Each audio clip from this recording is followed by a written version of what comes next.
নমস্কার, ওঙ্কার বাংলায় আপনাদের সকলকে স্বাগত জানাচ্ছি। এই মুহূর্তে আপনাদের সাথে রয়েছি আমি অপরূপা। আজ তারকেশ্বরে এক সভায় প্রধানমন্ত্রী নরেন্দ্র মোদী উপস্থিত হয়েছেন। এই সভা পশ্চিমবঙ্গের প্রেক্ষাপটকে তুলে ধরে। 1947 সালের 20শে জুন প্রথম পালিত হয়েছিল পশ্চিমবঙ্গ দিবস এবং তারপরে এত বছর বাদে সরকারিভাবে আজ হুগলির তারকেশ্বরে আবারও আয়োজিত হলো পশ্চিমবঙ্গ দিবস।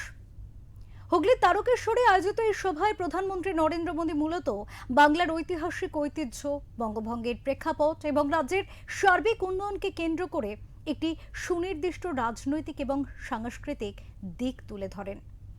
20শে জুন দিনটিকে পশ্চিমবঙ্গ দিবস হিসাবে উদযাপনের মাধ্যমে রাজ্য বিভাজনের সময় ডক্টর শ্যামাপ্রসাদ মুখার্জির ঐতিহাসিক অবদান এবং পশ্চিমবঙ্গ সৃষ্টির প্রেক্ষাপটকেও স্মরণ করেন এদিন প্রধানমন্ত্রী। তিনি উল্লেখ করেন এই দিনটি বাংলার অস্তিত্ব এবং সংস্কৃতি রক্ষার লড়াইয়ের প্রতীক। পাশাপাশি কেন্দ্রীয় প্রকল্পের বাস্তবায়ন এবং উন্নয়ন বিষয়েও কথা বলেন। পশ্চিমবঙ্গের উন্নয়ন কল্পে কি ভাবছে কেন্দ্র এবং কি ভাবছে রাজ্য সরকার সেই দিকে অনেকটাই দৃষ্টিপাত করেন। মানুষকে রাজনৈতিক পরিবর্তন এবং তার পরবর্তীতে যে সুশাসন, বলা যায় 1 মাস 10 দিন পর, একটি সরকার প্রতিষ্ঠা হওয়ার 1 মাস 10 দিন পর কিন্তু আবারও এলেন প্রধানমন্ত্রী। আর স্বাভাবিকভাবেই প্রধানমন্ত্রী তার বার্তায়, তার বক্তব্যে তুলে ধরলেন রাজনৈতিক পরিবর্তনের পরবর্তীতে আজ পশ্চিমবঙ্গ দাঁড়িয়ে কতটা সুশাসন লাভ করছে সেই দিকও। কাজে বলা যায় আজকে পশ্চিমবঙ্গ দিবসে একদিকে যেমন পশ্চিমবঙ্গের ঐতিহ্যকে তিনি তুলে ধরতে চেষ্টা করেছেন, সাংস্কৃতিক বার্তা দিতে চেয়েছেন, তেমনই কিন্তু রাজনৈতিক সূক্ষ্ম বার্তাও তিনি হয়তো দিয়ে গেলেন। এই বিষয়ে সার্বিকভাবে আমরা কথা বলবো এবং বিষয়টি বোঝার চেষ্টা করব। এই মুহূর্তে আমাদের সাথে রয়েছেন ওঙ্কার বাংলার এডিটর ইন চিফ বিপ্লব দাস। আমরা কথা বলবো দাদার সাথে এবং এই বিষয়ে বুঝতে চেষ্টা করব আজকে পশ্চিমবঙ্গ দিবস একেবারে 1947 20শে জুনের পর সরকারি আনুষ্ঠানিকভাবে যে উদযাপিত হলো, সেখানে প্রধানমন্ত্রী নরেন্দ্র মোদী যে বার্তা দিলেন সেই বার্তার আগামীর রাজনৈতিক সাংস্কৃতিক প্রেক্ষাপট কি বোঝাতে চাইলেন তিনি?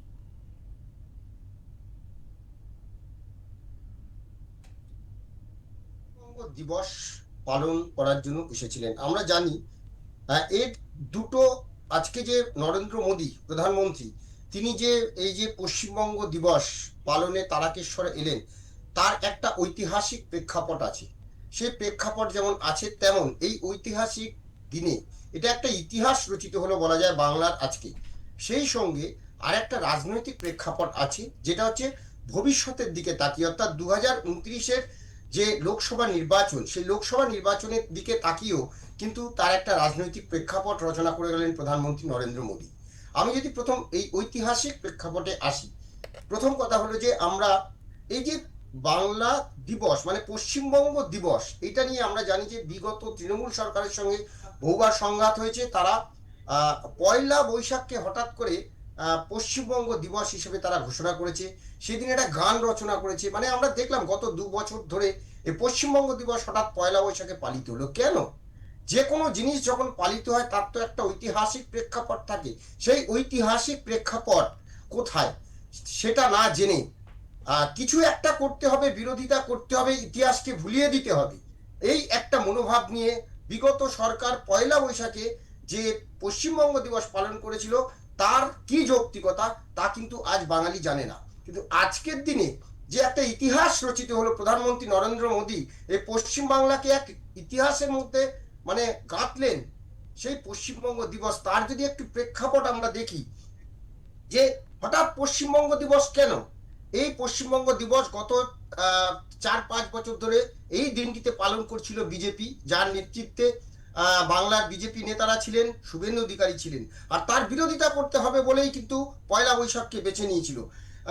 কেন এই পশ্চিমবঙ্গ দিবস, তার যদি একটু প্রেক্ষাপট দেখা যায়, তাহলে যে পশ্চিমবঙ্গ তৈরি হয়েছিল এবং তার জন্য আজকে যে পশ্চিমবঙ্গ দিবস পালিত হয়েছিল, তার একটা প্রেক্ষাপট হচ্ছে যে একটা 1947 সালে বাংলা ভাগ, একটা কিন্তু বড় অন্যায়, যার প্রতিফলন আজও আমরা প্রতিটা পদে পদে পাই। এই যে বাংলা ভাগ পশ্চিমবঙ্গের সৃষ্টি নিয়ে এই যে বাঙালি এখনো একটা লজ্জায় ভোগে, তার মূলে আছে কিছু সেকুলার মানুষজন, বুদ্ধিজীবী। তাদের যে তারা একটা ইতিহাসকে নিয়ন্ত্রিত করছিল, সাহিত্য, সংস্কৃতি, সংবাদ মাধ্যম, তার সব কিছুতেই তারা বাঙালির মস্তিষ্কে ঢুকিয়ে দেওয়ার চেষ্টা করেছিল যে এই যে 1947 সালে যে বাংলা ভাগ হয়েছিল, এটা একটা বড় অন্যায় ওইসব। এবং সেই সময় যে একটা দাঙ্গা এসব হয়েছিল, সেইগুলো ভুলিয়ে দিয়ে আমরা একই বৃন্তে দুটি কুসুম হিন্দু মুসলমান এই রকম বলে, হ্যাঁ, কিন্তু এটাকে ভুলিয়ে দেওয়ার চেষ্টা হয়েছিল। আমরা যদি দেখি যে ঋত্বিক ঘটকের এই যে যে যে সমস্ত ছবিগুলো হয়েছিল, সেখানে কিন্তু আমরা দেখেছি উদ্বাস্তু আছে, দরিদ্র আছে, কিন্তু উদ্বাস্তু হতে কেন হলো, কাদের হিংস্র আক্রমণে এই পশ্চিমবঙ্গের এই অবস্থা হলো, তার কিন্তু কোনো উল্লেখ ছিল না, নেই।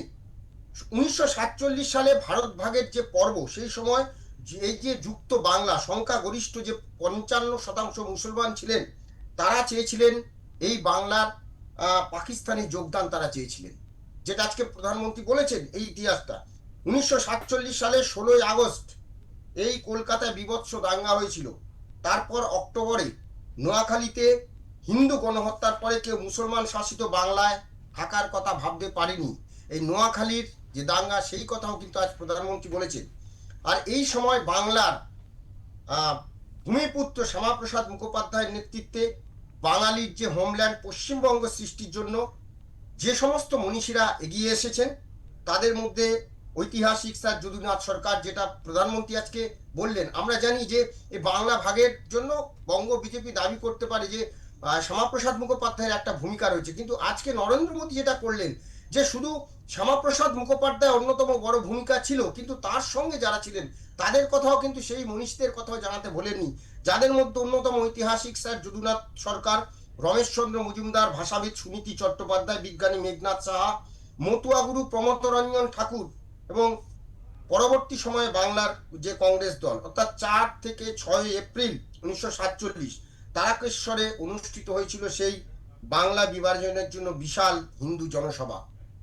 আর এই বঙ্গীয় কংগ্রেস অধিবেশনে ডাক্তার বিধানচন্দ্র রায়, ডাক্তার প্রমথনাথ বন্দ্যোপাধ্যায়, কুমার দেবেন্দ্রলাল খান প্রত্যেকেই শ্যামাপ্রসাদ মুখোপাধ্যায়ের সেই বক্তব্যকে তিনি সমর্থন করেছিলেন তারা। এবং 22 এপ্রিল 1947 তৎকালীন বাংলার সর্বপ্রধান সংবাদপত্র অমৃতবাজার পত্রিকা জনমত সমীক্ষায় প্রকাশ করে, যাতে দেখা গিয়েছিল যে 58.6% হিন্দু পশ্চিমবঙ্গ গঠনের এই দাবিকে সমর্থন করে। এবং মে মাসে পশ্চিমবঙ্গ গঠনের দাবিতে হিন্দু মহাসভা এবং কংগ্রেসের যৌথ উদ্যোগে যে বিশাল জনসভা অনুষ্ঠিত হয়েছিল, যার সভাপতিত্বে ছিলেন প্রভাত প্রতিম ইতিহাসবিদ স্যার যদুনাথ সরকার। এরপর পশ্চিমবঙ্গ গঠনের দাবিতে সারা প্রদেশ জুড়ে 76টি জনসভা হয়েছিল এবং 1947 সালে 20 জুন বঙ্গীয় আইনসভা বাংলা ভারত বা পাকিস্তানে যোগদানের প্রশ্নে একমত হয়নি। তখন হিন্দু প্রধান অঞ্চল নিয়ে এই পূর্ববঙ্গ আইনসভা, এবং সেই সময় পশ্চিমবঙ্গের সমস্ত হিন্দু সদস্য এবং বামপন্থী দলেরাও কিন্তু পশ্চিমবঙ্গের পক্ষেই ছিলেন।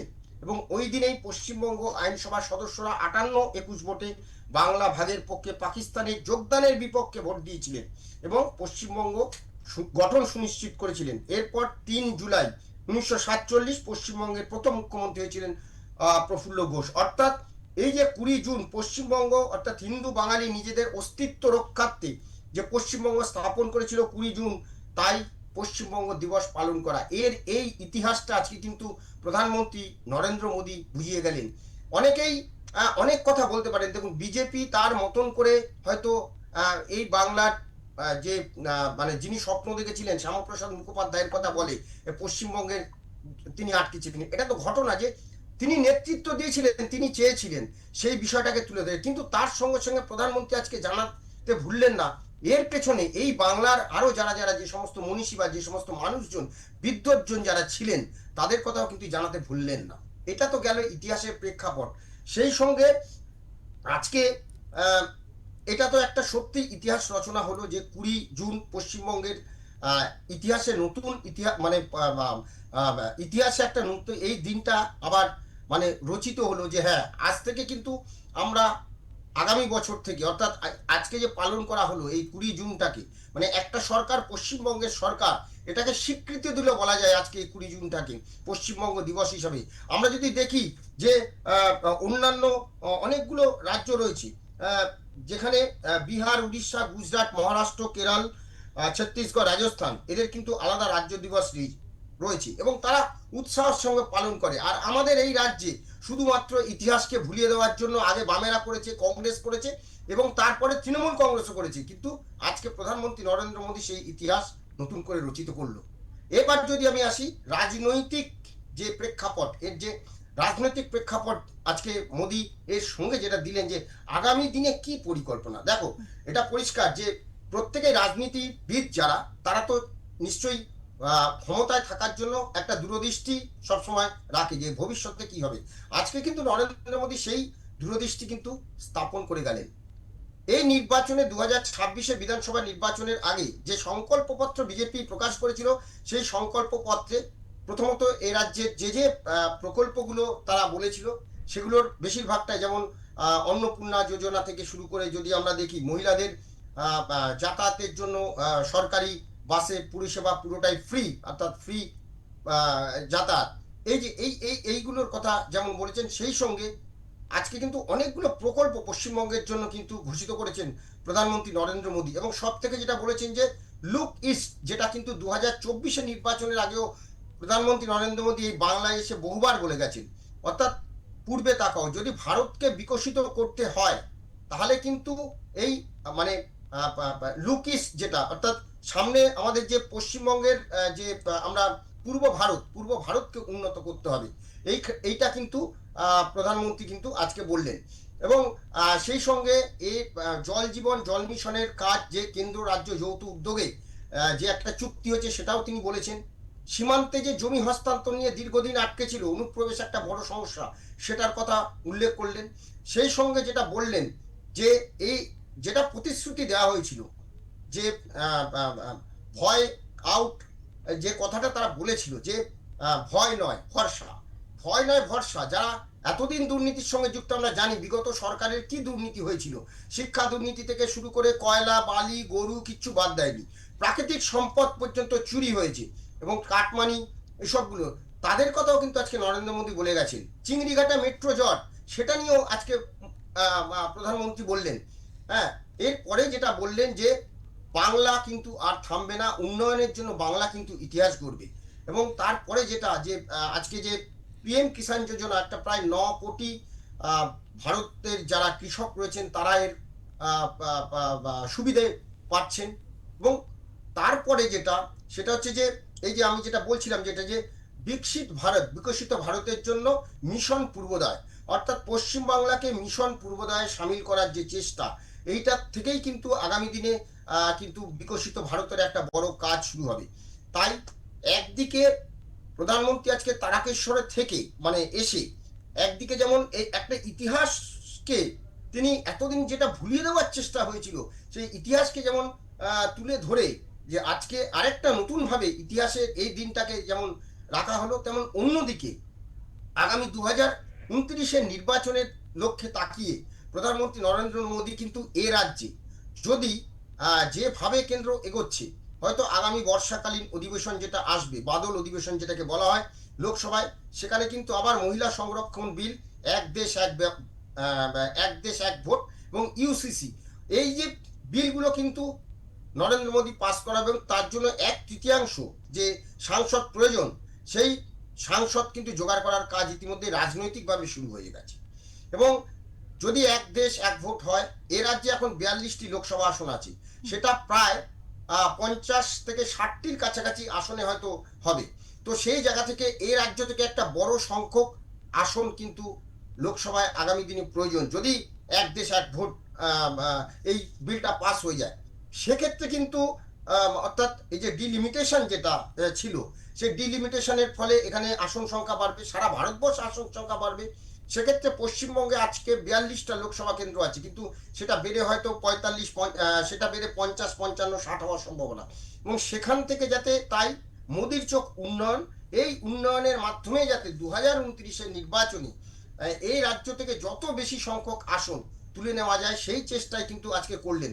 আমি যদি দেখি যে দেখো, আমরা যদি দেখি যে গত 9 মে এ রাজ্যে প্রধানমন্ত্রী নরেন্দ্র মোদী এসেছিলেন বিজেপির সরকারের যে শপথ, সেই শপথ গ্রহণ অনুষ্ঠানে। 11ই মে থেকে এই সরকার কিন্তু কাজ শুরু করেছিল।